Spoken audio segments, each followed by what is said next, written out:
Hey folks, this is Vince with Dad's Gaming Addiction, and today we're going to take another quick look at Star Trek Attack Wing. Today we'll be looking at the U.S.S. Reliant expansion, which is a Miranda-class Federation vessel. Now, it was used both in the original series and the Next Generation, but the cards in this particular expansion reflect that of the original series. Most notably, it was featured in Star Trek II, The Wrath of Khan. For those of you that haven't seen it, I apologize. Go see it. You're missing out. But anyway, let's just go ahead and take a quick look at what this particular expansion has to offer.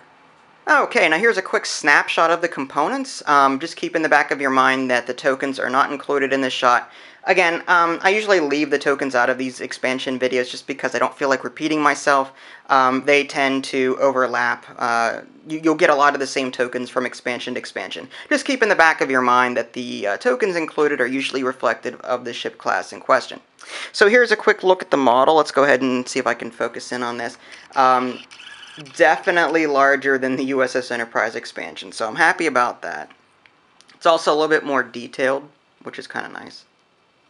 Still delicate, so you gotta be careful with it. You got your little peg hole down here for the stand, but for the most part, I'm happy with it. Alright, now here's a quick look at the cover for the base. This is pretty impressive. It has a 180-degree firing arc, just like the U.S.S. Enterprise, but it also has a rear firing arc here, which is something definitely to consider because that's something that the U.S.S. Enterprise didn't have. And it seems like it only has a few blind spots, as if you were sort of like if you were driving a car. So definitely a lot more utility here as far as moving and shooting weapons goes. Again, it's two-sided. You've got the Reliant on one side and just your basic Miranda-class ship on the other side. You've also got your maneuver dial. Once again, I am not impressed with these maneuver dials. Every time, like, it just seems like one out of every three that I get, they don't stay together, they fall apart. Not happy with it. I'm still waiting, by the way, for WizKids to get back to me on the components messed up in the core game, so not happy about that. But anyway, getting back to this. The Miranda-class vessel can make a 2 backwards move. That's a red or stressful maneuver. At 1, it can make a slight left, go straight, or slight right at 1. All of them are green maneuvers. At 2, they can make a hard left, a slight left at 2. Those are white maneuvers. You can also make a slight right or hard right at 2. Those are white maneuvers. And then you can also go straight at 2. That is a green maneuver. On to the 3s, you can make a hard turn at left or a slight turn at left. And again, you can mirror that, slight right or hard right at 3. Or you can go straight at 3, and those are all white maneuvers. And finally, you can go straight at 4. That is also a white maneuver, and that brings us back to the 2 backwards stressful maneuver. Now, as far as the scenario that comes with this particular expansion, it's the Nutara Nebula. This basically mimics the final battle between the Enterprise and the Reliant at the end of Star Trek II, The Wrath of Khan. Basically, one player is going to take a Federation vessel with a Federation captain. The other one's going to take the Reliant with an independent captain. And you're going to be setting up the board, not in a different way, but you're going to be taking 4 objective tokens and placing them sort of in the corners. You still have got some room to maneuver around the outside here, but there are a lot of different special rules to take into account whenever you're inside that nebula. Like your shields have to be disabled. You can do barrel rolls or I guess sensor echoes as they're called in this game.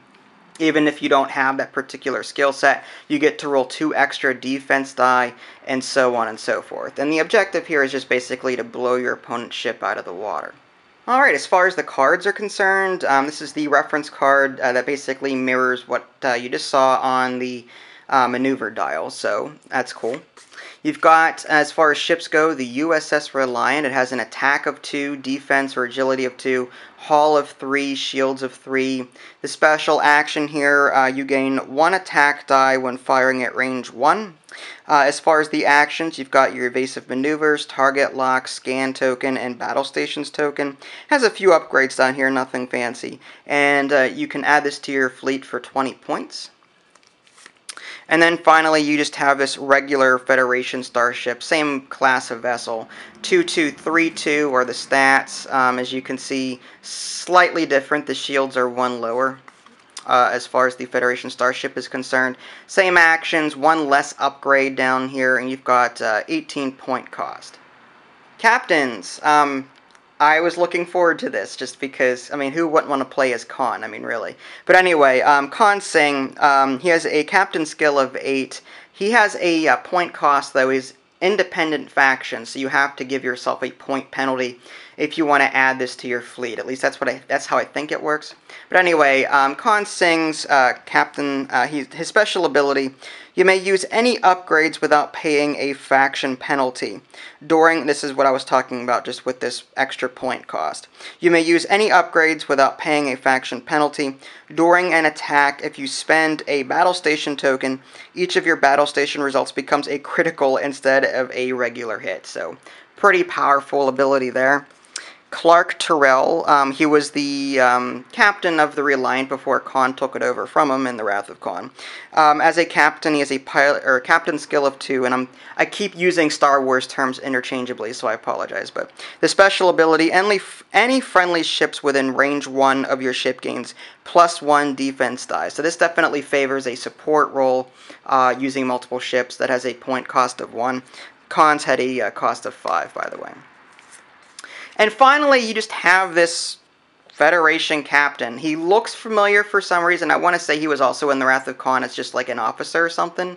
But I don't foresee him as being any sort of iconic character that would be classified as a captain. But I'll go over that later. He has a captain skill of 1, and there's no points involved with adding this captain to your fleet. Alright, as far as the upgrade cards, Joachim, hopefully I pronounced that right. His special ability, these are all upgrade cards. Each time you inflict a critical on an enemy ship's hull, you may draw 2 damage cards instead of 1, and choose which one to place beside the enemy ship's card. Discard the unused damage card. I don't remember who that was. I think that was Merrick Steele in the X-Wing game that had a similar ability.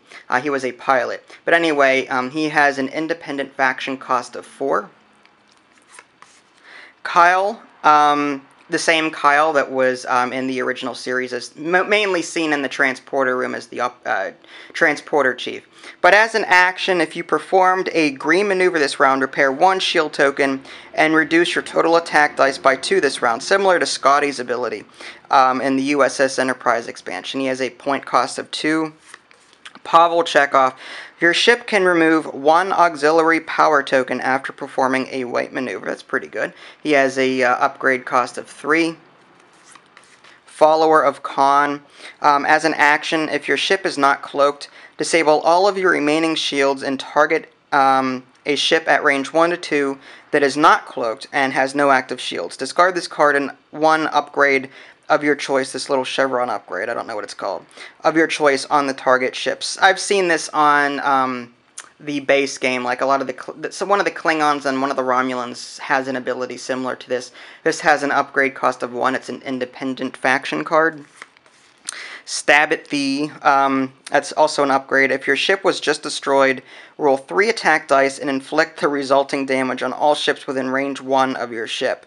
These ships do not roll defense dice against this damage. Interesting. That has an upgrade cost of 3.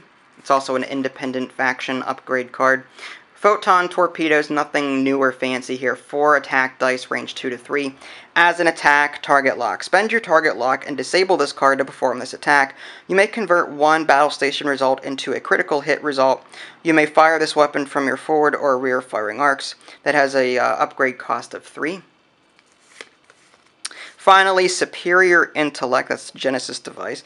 Action, discard this card to target a ship at range 1 to 2 that is not cloaked and has no active shields. Steal 1 face-up upgrade card of your choice from that ship, even if the upgrade exceeds your ship's restrictions. That's pretty powerful. That has an upgrade cost of 5. That's also an independent faction card. And there you have it. Nothing fancy, but hopefully it gives you some insight into what you'd be getting should you pick this up and add it to your fleet. You can check out my review of the base game at www.dadsgamingaddiction.com, or you can click on the links in the below description. That'll take you there as well. This is Vince. Thanks for watching, and I'll catch you next time.